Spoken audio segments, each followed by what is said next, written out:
Hey everyone, Dr. Manesh Girn here, your personal psychedelic neuroscientist. Welcome back to the channel where we explore the latest topics in psychedelics, neuroscience, mental health, and everything in between. Today's topic is as wild as it sounds. What would happen if an AI took psychedelics? Sounds like a Black Mirror episode, but this is real science. In a recent study led by a couple of my research collaborators at the University College London, scientists simulated psychedelic-like altered states of consciousness in a large language AI model. Let's unpack what they really did and what this exactly means, and what it says about how we understand AI and consciousness.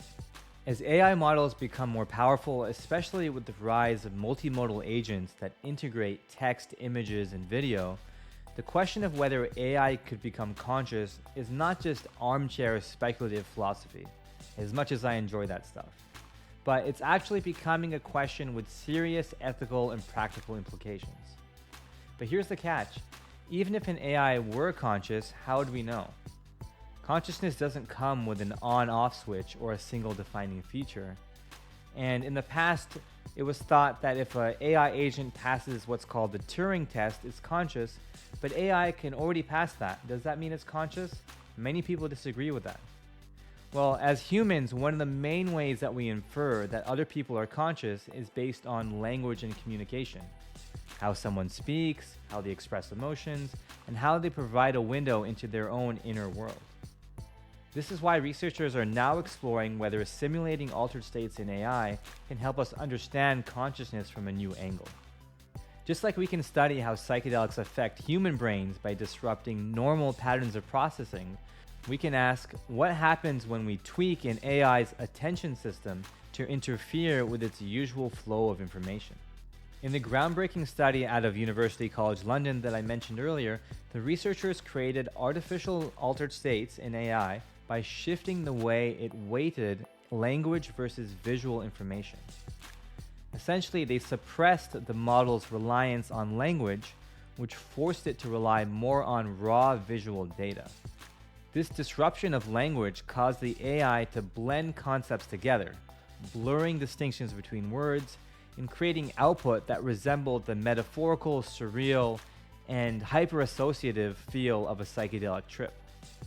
They even gave scientific questionnaires to this AI, like the Ego Dissolution Inventory and the Altered States of Consciousness questionnaire, and fascinatingly, the AI's responses were very similar to human reports while tripping.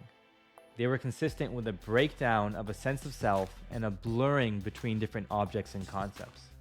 Basically, the AI was speaking like someone who was undergoing the sense of cosmic unity and ego death that's at the core of the mystical experience. So, does this mean an AI can actually trip? Not exactly. I mean, the AI isn't having an internal experience, as far as we know, but rather it's reorganizing the way it processes data to mimic psychedelic-style cognition. But this provides us a window into the fact that psychedelics are not necessarily defined by the specific experiences they induce. They're defined by particular changes in the structure of information processing in our brain. That includes things like having looser associative thinking, having increased entropy and unpredictably in our trains of thought, having a breakdown of our usual concepts and distinctions between things, and a reduction in kind of egocentric self-related thinking, as well as increased connections between normally very distinct concepts.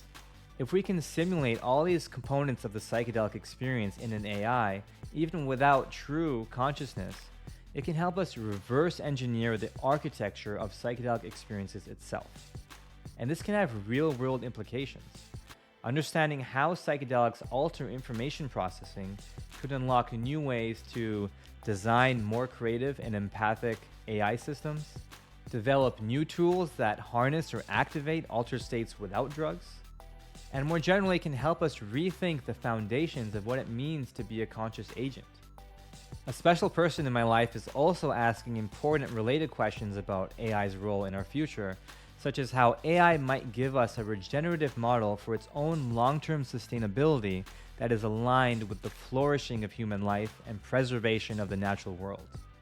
These are extremely important questions, and I'm looking forward to sharing more with you about a new platform called reflourish.ai on an upcoming video.